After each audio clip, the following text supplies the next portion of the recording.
This is CBC Winnipeg News.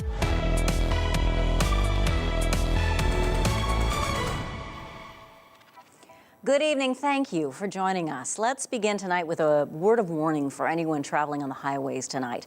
High winds and blowing snow have been making travel treacherous in open areas especially. In fact, Highway 75 has been closed for most of the afternoon from Winnipeg right down to the U.S. border. The province also closed a stretch of Highway 14 from the Highway 75 intersection west to Plum Coulee. Manitoba 511.ca, the province's road conditions website, shows most highways in southern Manitoba are partly snow-covered. And look at just how powerful these wind gusts have been. There's a white truck near the center of your screen spinning as the wind catches it. Woo! Just narrowly missed that semi, too. This happened on Highway 14 between 75 and Winkler. Scary, but thankfully it looks like no one was hurt. Our weather specialist Riley Laychuk is standing by now. Riley, those winds were so high today. Have they died down at all? You know, Janet, they have died down a smidge in the Red River Valley. You can take a look at this map behind me of the current wind speeds, the gust factors here. The number in white is the sustained wind. The number in yellow is the gust, and we have seen winds gusting at 30, gusting 50 through the Red River Valley through today. 40 gusting 60 even at some points in the afternoon, and even stronger along the international border. So we mentioned that Highway 75 is closed, section of Highway 14 is closed, but the I-29 south of the border also closed due to the wind. So here is the extent of that blowing snow advisory. Encompasses virtually the entire Red River Valley, save for the city of Winnipeg at the moment. Winds are looking like they will die down, though, as we get into the night tonight, through the day on Saturday. I'll talk more about that when I'm back in a few minutes. You know, as if fentanyl wasn't deadly enough, now an animal tranquilizer is turning up mixed with street drugs. Health Canada says it's seeing it detected in drug samples more and more often. Tonight, the CBC's Alana Cole looks at the Manitoba picture.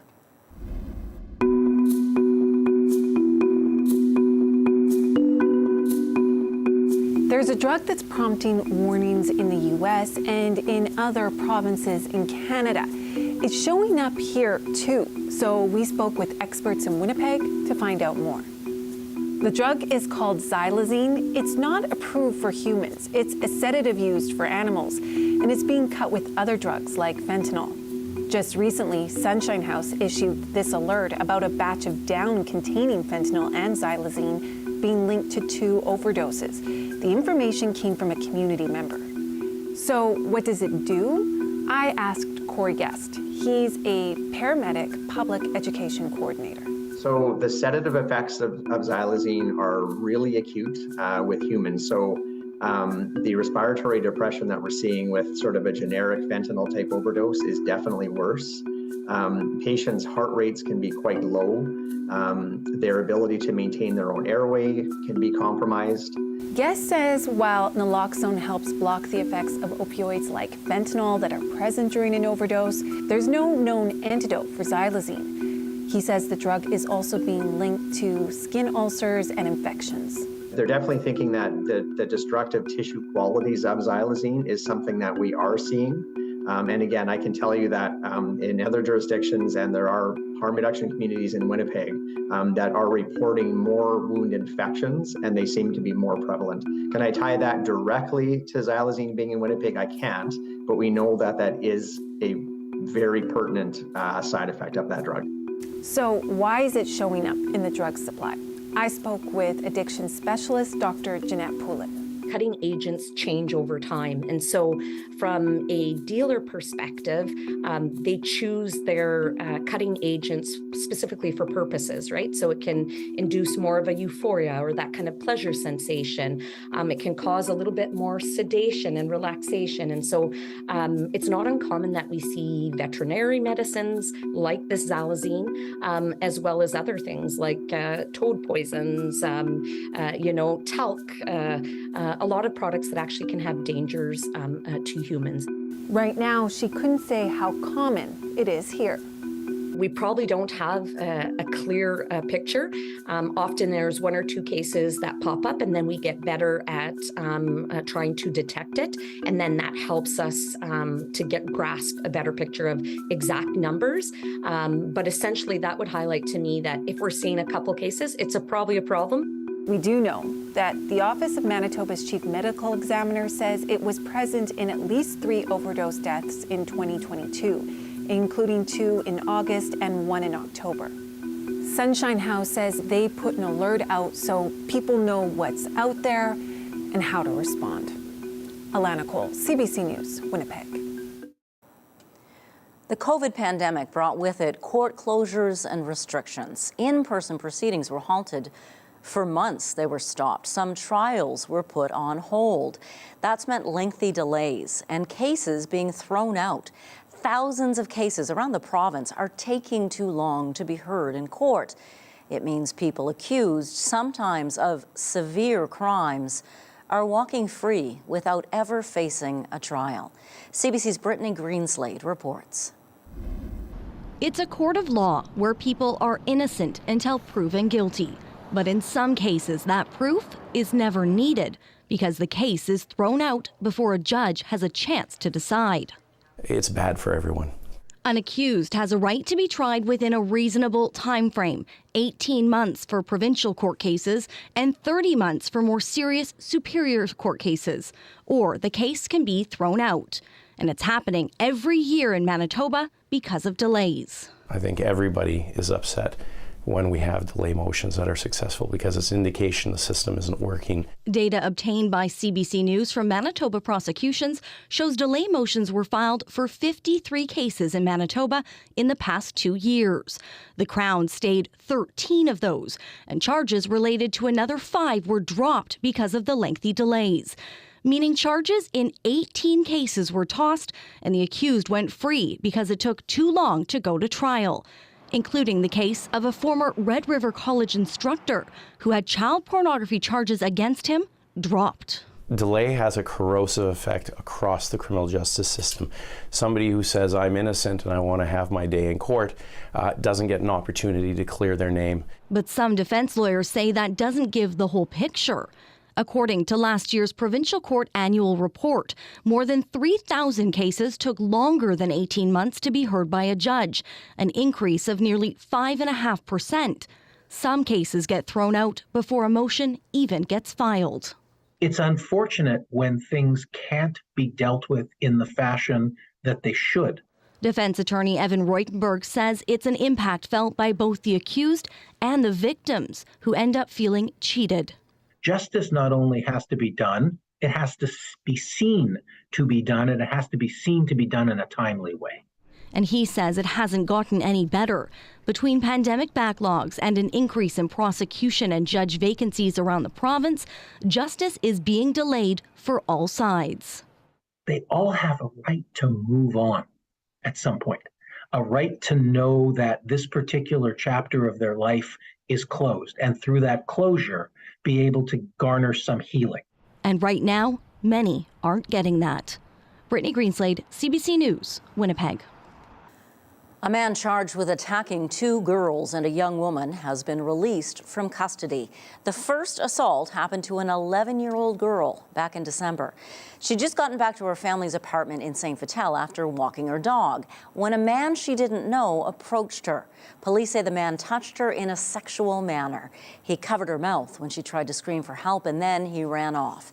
The girl made it into her suite and police were called. This week, 2 more assaults happened in the Bellevaux area of St. Vital. Police suspect the same man is responsible. On Tuesday, they say a teenager was followed into an apartment by a man she didn't know. He grabbed her and kissed her, then ran away when she screamed for help. Wednesday afternoon, a man followed a woman into her 20s into an apartment building in the same area. When she later went to leave the building, police say the man sexually assaulted her. He took off when she screamed. The suspect is charged with 3 counts of sexual assault and 2 counts of sexual interference. The City of Winnipeg is once again helping RBC Convention Centre make payments on the debt it incurred during its expansion. The city is giving the Convention Centre $1.3 million. That money comes from the Destination Marketing Reserve, which is built up of hotel taxes. The city has a deal with the Convention Centre to help it pay off $33 million in debt if it has trouble meeting its commitments. Convention business dropped dramatically during the pandemic. We are learning new details today about a decision to scrap a program that put police officers in Winnipeg schools. Louis Riel School Division canceled that program in 2021. As CBC's Cameron McLean reports, the division has released the report which led to that decision. The report details the thoughts and experiences of students, parents, and teachers regarding the School Resource Officer program. It emphasized the experiences of Black, Indigenous, and students of color.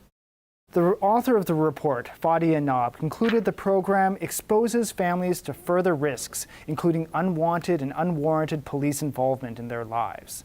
One student, who identified as Black, told the researcher, "If I see a police officer, I would panic. Even long after the police officer is gone, I would find myself shaking because anything could happen."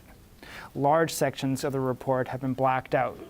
Participants spoke of incidents of police violence towards people of color, including the killing of George Floyd and the shooting death of Aisha Hudson in Winnipeg, fueling their fears and distrust of police. The report recommended the division cancel the program, which it did in October 2021. This followed a similar decision by Winnipeg School Division earlier that year.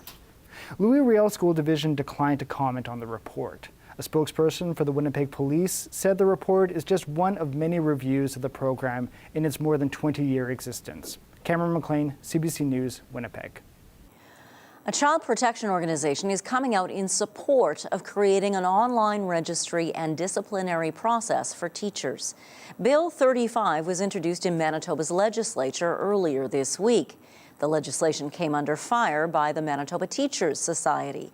As CBC's Josh Crabb reports, the Canadian Centre for Child Protection feels some of the society's concerns are unwarranted. Proposed measures under Bill 35 would create a new process to deal with teacher misconduct. Monique St. Germain, a lawyer for the Canadian Centre for Child Protection, says the group supports the move because Manitoba doesn't currently make disciplinary records public. We see this as a really positive step in the right direction to helping Manitoba processes and procedures for discipline of teachers be more transparent and accountable. Bill 35 calls for the appointment of an independent commissioner and panel members to review and rule on complaints regarding incompetency or professional misconduct. The Manitoba Teachers Society opposes the bill, calling it, quote, anti-teacher. Union President Nathan Martindale says teachers don't oppose regulation, but Bill 35 lacks due process and fairness. Keeping kids safe should not come at the expense of making teachers vulnerable, Martindale says. Bill 35 exposes teachers to frivolous and malicious complaints because of its overly broad definition of misconduct. St. Germain points to the legislation which says no further action will be taken if complaints are deemed to be frivolous. The other thing is that there are provisions in the bill that talk about some very specific things, such as sexual misconduct, physical harm to a child. The legislation also calls for a teacher registry. It would include the teacher's name as well as the date their teaching certificate was issued, their status, and a record of any suspensions or conditions imposed. The centre conducted a national report between 2017 and 2022. It found 252 current or former school personnel working in kindergarten to grade 12 schools committed or were accused of committing offences of a sexual nature against students. 38 others were criminally charged for offences related to child sexual abuse material. Education Minister Wayne Owasco says changes are needed to make the disciplinary process more transparent. I do believe that the majority of teachers are great individuals and they're teaching for the right reasons, and parents can trust them to have safety. But on the other side, there is a percentage of people out there that don't necessarily trust what is happening. The bill has passed first reading but can still be tweaked, and there's no guarantee it'll be passed into law before this fall's provincial election. Josh Crabb, CBC News, Winnipeg. Lots of kids think school stinks, but for some Winnipeg kids, it really does. A smelly skunk has forced staff and students out of a St. James Elementary School. People at Stevenson Britannia School found a skunk in a crawl space last weekend. Earlier this week, the stench got so bad, kindergarten to grade 5 students had to go off-site to learn to 3 different locations. The principal says the smell got even worse through the week, and though it wasn't technically toxic, it was uncomfortable. Yesterday, one skunk was live trapped and relocated. But they suspect there are others, and the search for them is on. There was no school today, but the hope is things will be smelling better by next week.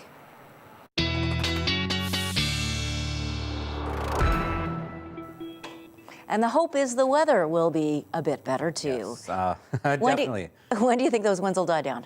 So the winds are looking like they'll die down through the night tonight into the early part of tomorrow. Still a bit breezy tomorrow, but overall, this weekend is not looking bad, at least for southern Manitoba. Here's a look at satellite radar right now, and you can see that we do still have some thin, high-level cloud across southern Manitoba. This is the back edge of an area of low pressure that is making its way through northern Ontario right now, bringing some accumulating snow to northwestern parts of Ontario.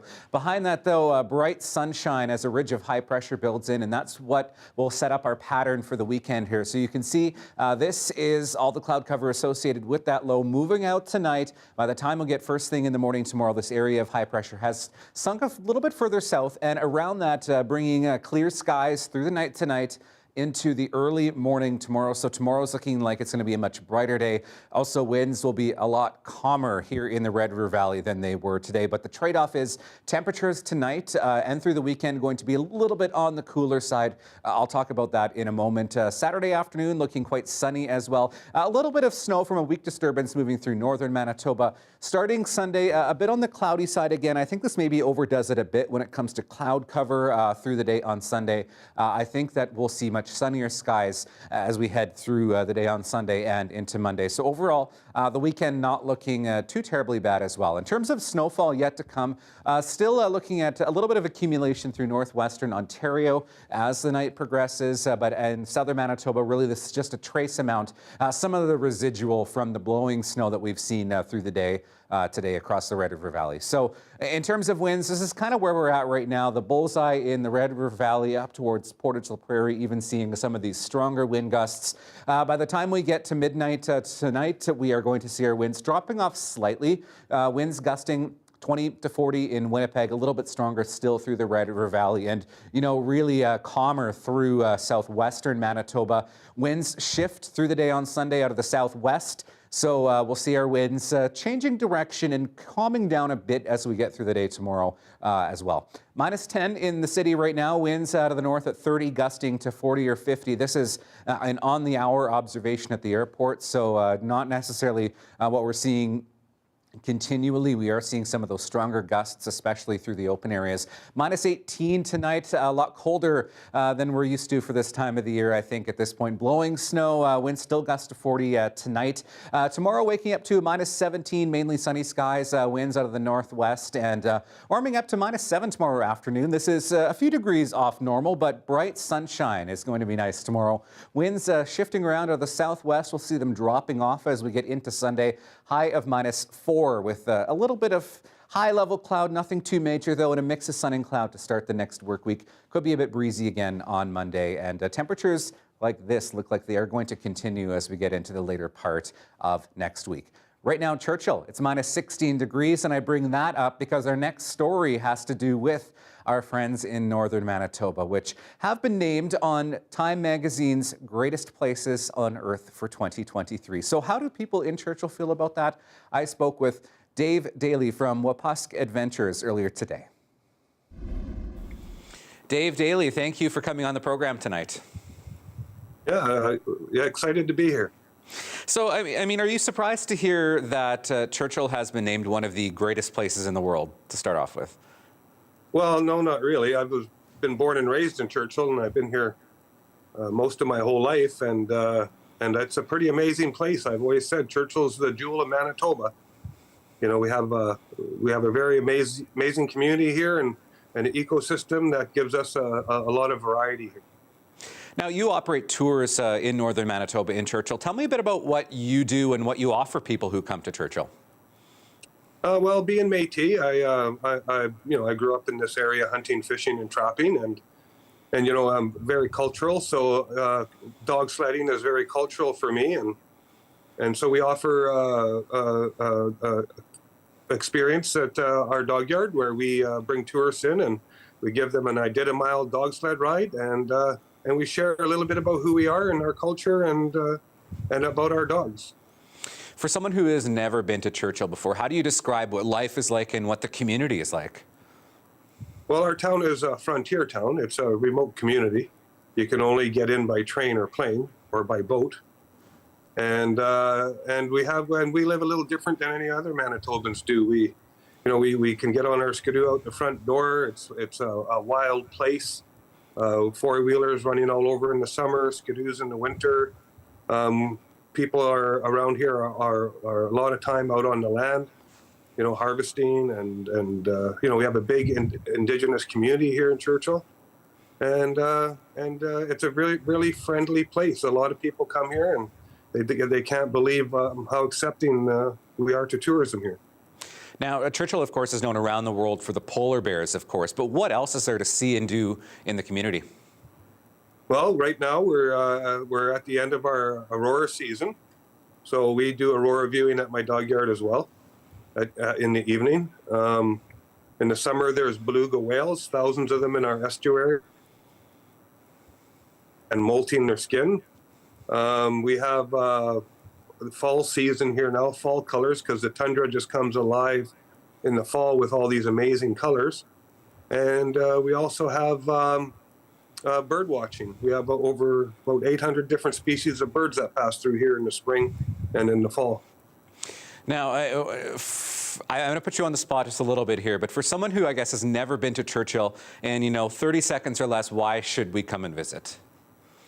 Well, you should come and visit Churchill because there's no other place like it on this planet. We have 4 ecosystems that surround Churchill.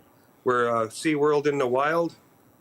We have bears, belugas, birds of prey. We have aurora. They studied the aurora here. They fired over 300 rockets into the atmosphere here to study it. This is the best place to see the aurora.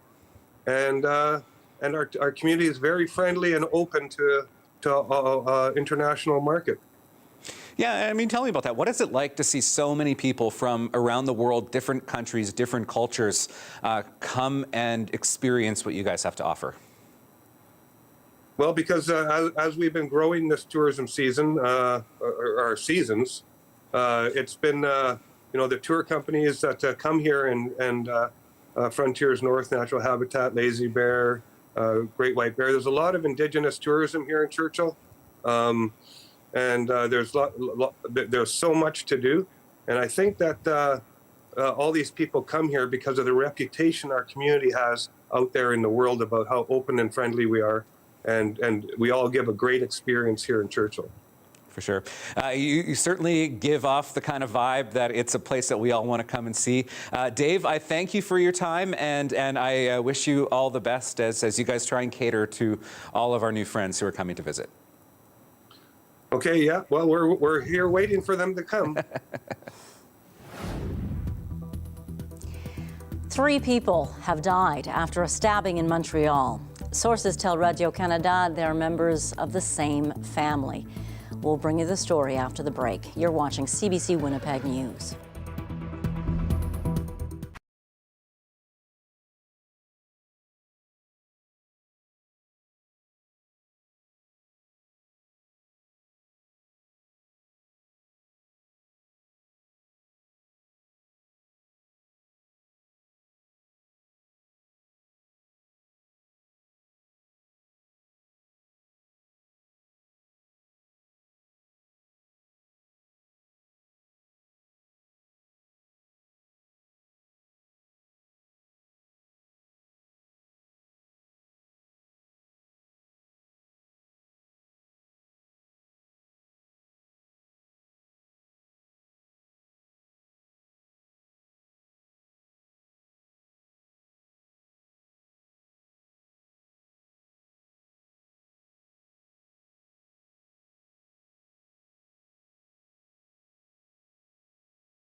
3 people are dead after a stabbing in Montreal. A suspect is in custody. The CBC's Valeria Corimanocchio reports.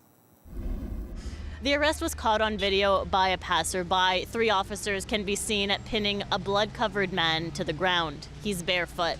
Police were called to an apartment here on Bélanger Street at about 9:20 a.m. It's just across from the busy Montreal Heart Institute. We received a 911 call to report a person in need. When police officers arrived on site, they locate 3 victims of a suspicious death. The body was with violence marks, possibly perpetrated by a sharp object. Sources tell Radio-Canada the victims and the suspect are members of the same family. Montreal police have not confirmed the link between them. People were careful not to jump to conclusions, but the local MNA for Rosemont says it's an upsetting situation. Vincent Marissal was here earlier today offering support. We've seen Amqui this week, Laval 3 weeks ago.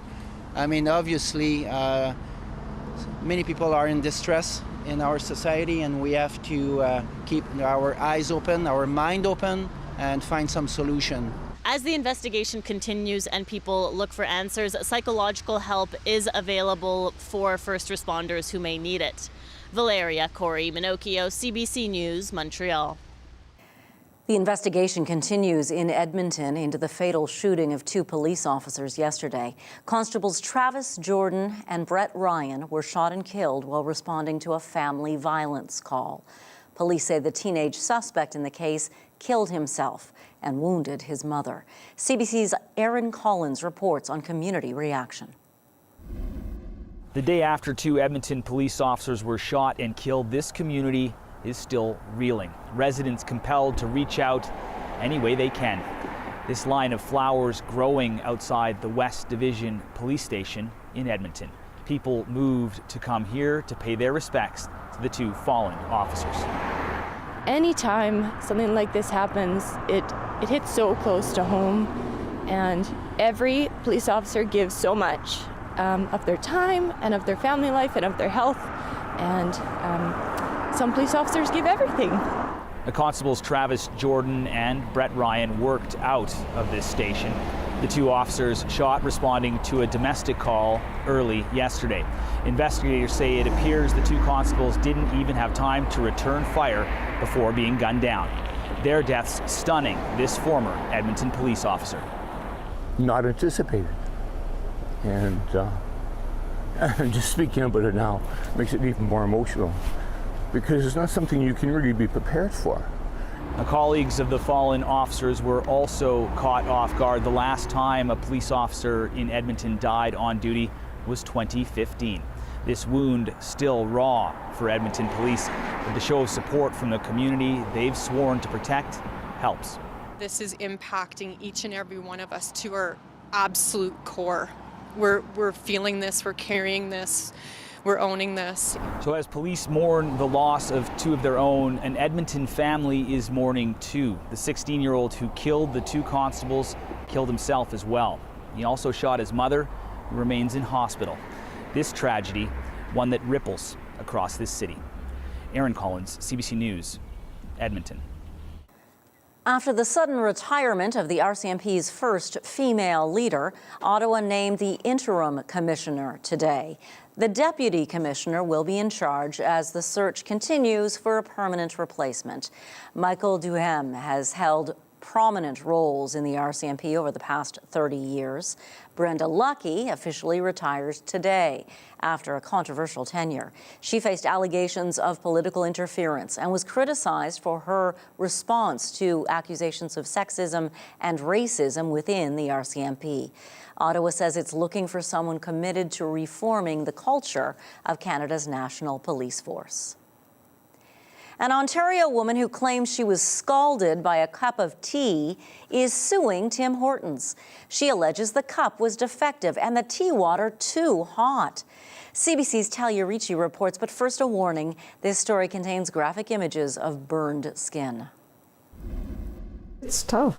Jackie Lansing says all she did was pick up her cup of Tim Hortons tea from her car's cup holder when the cup collapsed, spilling the scalding hot liquid all over her. Of course, you start to scream because it hurts. I picked it up normally. I didn't try and take off the top or anything. I just picked it up. This happened back in May. She was with her sister at the time, who drove her to the hospital in Huntsville. I was in there for about 5 hours with ice packs on it and on morphine because it was so painful. They were open wounds, bleeding. It would be the first of many more visits to the hospital after suffering second-degree burns to approximately 6% of her body. For a period of time, she was going daily to get her bandages changed. One of the wounds got infected. Lansing says after Tim Hortons' head office didn't get back to her, her family encouraged her to get a lawyer. They're suing for $500,000 in damages. Tim Hortons declined to comment while the matter is before the courts. The defendants, the Tim Hortons Canadian franchisor and the owner of the location, deny any allegations of negligence. The statement of defense argues the defendants, their agents and staff fulfilled all duties of care in regards to the sale and delivery of hot beverages, and that even if the spill was a result of the condition of the cup, it was not in any way caused or contributed to by any breach of care or duty on the part of the defendants. This lawyer, who's not involved in the case, says lawsuits against restaurants claiming damages for hot beverage burns are common. As long as you're able to prove that something was done out of the ordinary, that there was some negligence here, then you should be successful in a case like this. But there are always risks, right? And one thing that I always warn every one of my clients or potential clients about is the risk of contributory negligence on the plaintiff. Lansing says 10 months later, she still has sore red scars on her stomach, and the back of her legs are sensitive to sunlight and heat. This doctor says he sees cases of burns and scalds from hot water often. And I think awareness of prevention strategies for companies serving, businesses serving hot fluids, and also to just for everybody to be aware of first aid, that's important. You could avoid long-term effects by just applying that. Lansing hopes sharing her story provokes change. The water does not have to be that hot. It doesn't. I don't want this to happen to anyone else. Talia Ricci, CBC News, Toronto. The International Criminal Court has issued an arrest warrant for Russian President Vladimir Putin. It accuses him of illegally deporting children from Ukraine, a war crime. It is forbidden by international law for occupied powers to transfer civilians from the territory they live in to other territories. Children enjoy special protection under the Geneva Convention. Any immediate prosecution is unlikely, although Putin could face arrest if he traveled to an ICC member state. Russia dismisses this move as meaningless, stressing it is not a member of the International Criminal Court. Moscow acknowledges bringing children from Ukraine to Russia, but characterizes it as rescuing orphans and abandoned children from a war zone. Anger is brewing on the boulevards of France. Last night, hundreds of protesters were arrested after violent clashes with police. As we hear from Ross Cullen in Paris, many are outraged. Emmanuel Macron's government avoided a vote and forced through unpopular pension changes. Just this morning, just to pick up on where I am, the street below me last night after the impromptu demonstration that we saw after the government used that controversial tool to force its pensions reform through Parliament, that demonstration has spiralled into fires up and down the streets around here. At times, they were completely covered in smoke as the fire department raced to try to put the fires out. It was easy targets for the protesters because at the moment, Paris is covered in huge piles of garbage because rubbish collectors are one of the sectors that is on strike at the moment over the government's pension reform, meaning that there are piles of garbage and they were easily set alight by the demonstrators, really causing a headache. And we are expecting more protests this weekend. We can come on to that, but just politically, the real challenge now for the government is that the opposition are trying to come up with a vote of no confidence. If they can agree on one of these votes of no confidence, they will try to put it to the National Assembly on Monday. If the government were to lose that, then the Prime Minister would have to resign. We have seen weeks and weeks of pressure and protest on the street up and down France to try to force the government to scrap its reforms, which it has not done and has now pushed through Parliament. Thursday, the 23rd of March, has already been set. All the unions have already agreed, saying that will be a national day of mobilisation, more strikes, more people on the streets and being held in more cities across France. We are expecting perhaps some sporadic protests this weekend, but the unions have not called for a day of action this Saturday. They are hoping to cause even more disruption by holding it on a weekday next Thursday. That was Ross Cullen reporting from Paris. Riley Laychuk's up next with your Manitoba forecast. We're also going to show you how climate change is impacting riverbanks in Canada's Arctic. It's kind of surprising what scientists have found. You're watching CBC Winnipeg News.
Climate change doesn't usually provide solutions to other problems, but in Canada's Arctic, research shows large riverbanks eroding less quickly than they expected.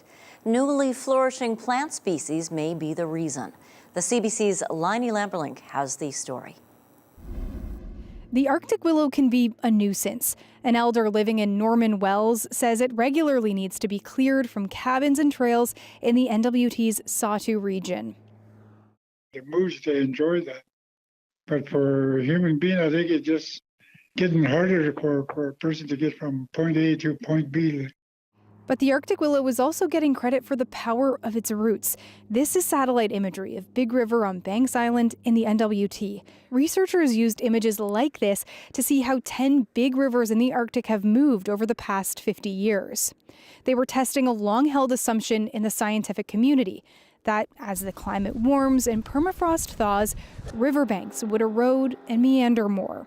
But really, we found exactly the opposite result. Yelpy chalks it up to plants, like the Arctic willow. Permafrost might be degrading, but this effect is compounded with the much stronger effect of greening in the Arctic, specifically related to expansion of plants like shrubs, like Arctic willow is very much capable of anchoring channel banks and limiting erosion. A permafrost expert who wasn't involved in the research says the study is robust. There's a broad consensus that the tundra, the delta is getting shrubbier. Coquelle and Yelpy share another consensus. Just because big Arctic rivers are migrating more slowly, it doesn't mean that smaller rivers, like the Yellowknife River here behind me, are behaving the same way. Yelpy says there's an opportunity now to test the hypothesis for smaller rivers. Lainey Lambrink, CBC News, Yellowknife.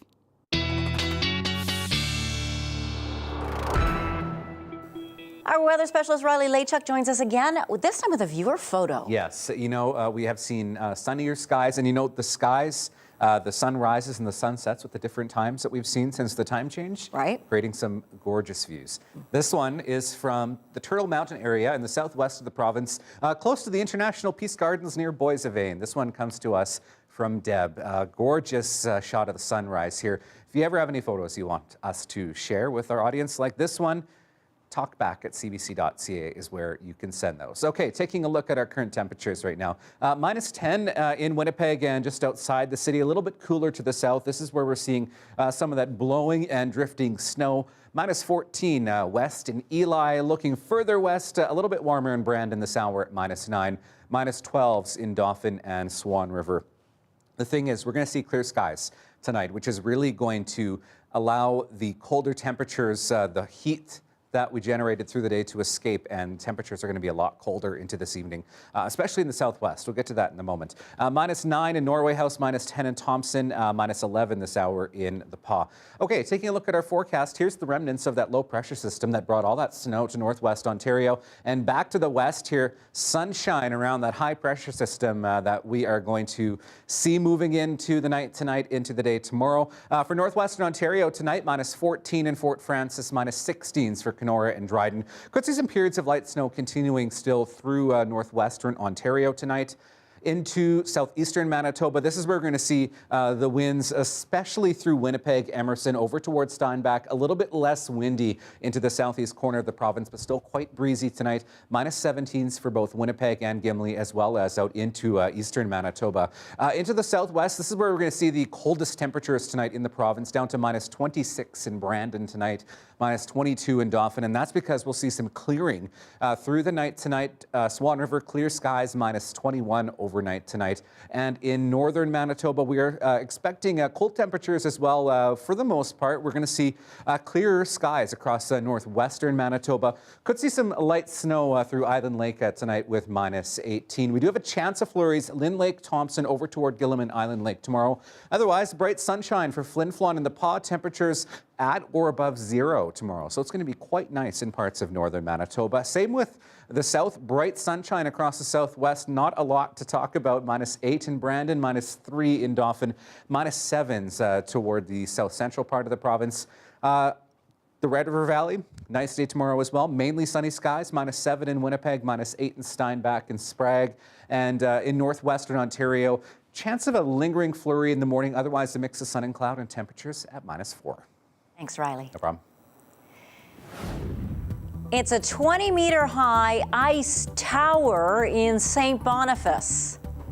We sent our Jim Agapito out to climb it, and he was actually quite thrilled about the prospect. See what happened after the break. You're watching CBC.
It looks like a frozen waterfall overlooking Winnipeg, 20 meters high.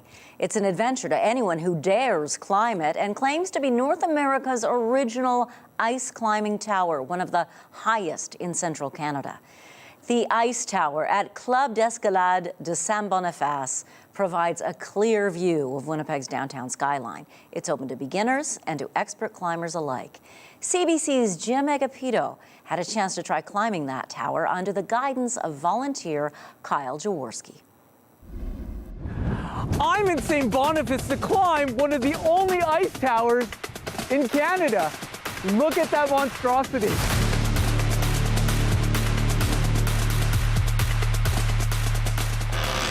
Hey, how's it going? Hey, awesome. Jim? Kyle? Yeah.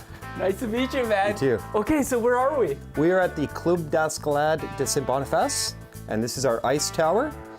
We are a chapter of the Alpine Club of Canada. Can you take me through some of the tools? We've got ice tools here. Okay. We've got some crampons here. What are crampons? These will attach to the bottom of your boots. You will kick into the ice, and these will hold your feet. You'll have to wear a helmet, for sure. For sure. Oh, you will be attached what's known as top rope. So Okay. the rope will run from your harness to the top of the tower and then down to me. So I will be your lifeline of safety. How addicted are you? Very addicted. I like to climb several times a week. Oh, Kyle, how difficult is this gonna be for a guy like me? It's gonna be a physical adventure for you. It's gonna be tough. As long as you have some tenacity, I think you're gonna do well. Okay, I think we should just get started. Let's do that. This is just like a universal harness. So we're gonna put on your boots now. Okay. Time for crampons. Okay. I think we're ready to go here. Let's do this. So when you swing, you want to have a loose grip and you want the tool to do the work. So then I'm gonna go kick, kick. So I'll take my lower tool, like that. And then it's the same thing, butt out. Yeah. Kick, kick, stand. Okay. That's the sequence the whole way up. Okay, I got you on belay, Jim. Copy. Climb on. Okay. Oh my gosh. Spend some time getting good foot placements. Whew. This is humbling. But it's fun. It's very fun.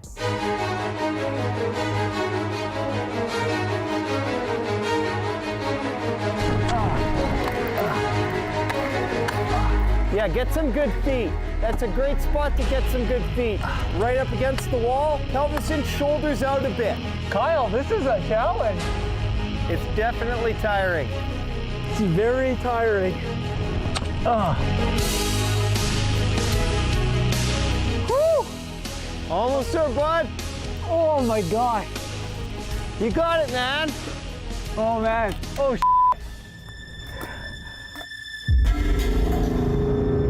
Well, now you gotta climb with one tool. That's gonna be an interesting one. My boot's coming off again. Can you get it back in? Yep. There we go. Come on, you're so close, man. You're so close. When you can touch the chain, you're done.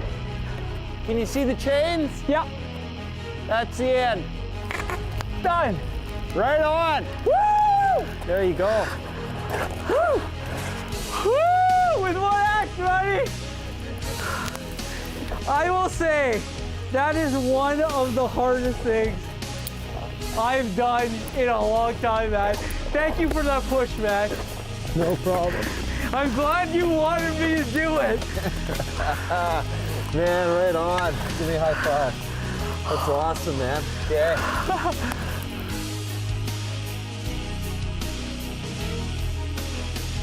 Go, Jim, my physically fit friend. Your 7-day forecast and daily lift still ahead. Stay with us.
Well, once we get through the windy conditions tonight, we're expecting a much sunnier weekend ahead. Winds out of the northwest at 20, dying off as we get through the day on Saturday. -7 tomorrow, -4 for Sunday. Then things warm up as we get into next week, up to the freezing mark for Wednesday and Thursday of next week. And we could see some more flurries by the end of next week, but overall a fairly consistent 7-day forecast.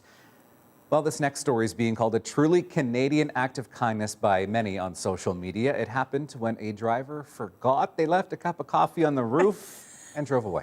That happens. And a camera caught the double rescue. Here's your daily lift.